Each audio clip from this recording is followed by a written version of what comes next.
என்ன மாப்பிள உங்க மாமனார் டீ குடிச்சிட்டு இருக்காரு? டீ தானே குடிக்கிறாரு, வேற எதுவும் இல்லையா? இல்லையா மாப்பிள? சாரா கடையில் எதுவும் நிக்கல? இல்ல மாப்பிள. ஏன் மாப்பிள இதுக்கே கோபப்படுறீங்க? இல்ல ஒன்றும் இல்லை சும்மா தான். சரி மாப்பிள.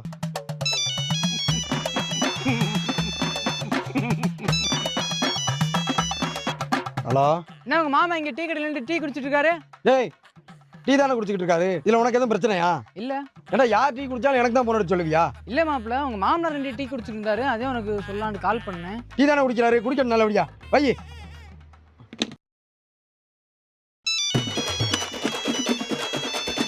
ஹலோ, உங்க மாமா இருக்கார்ல? டேய் என்னடா மாமா, என்ன மாமா சும்மா எதுக்கு எடுத்தாலும் தொண எனக்கே போன் அடிச்சுக்கிட்டு இருக்கேன். அவர் பொண்ணு தான்டா நான் கல்யாணம் பண்ணியிருக்கேன், அவரையா கல்யாணம் பண்ணியிருக்கேன். சும்மா எதுக்கு எடுத்தாலும் தொண எனக்கே போன் அடிச்சு சொல்லிக்கிட்டு இருக்கியா? நான் வேணா அவரையும் சேர்த்து கல்யாணம் பண்ணி கூட வச்சுக்கிறவா? இல்ல மாப்பிள்ள, சொல்றேன் முழுசா கேளுடா. என்னடா அவருக்கு பிரச்சனை? மாமா தான் பிரச்சனை, வாங்கி போனேன்.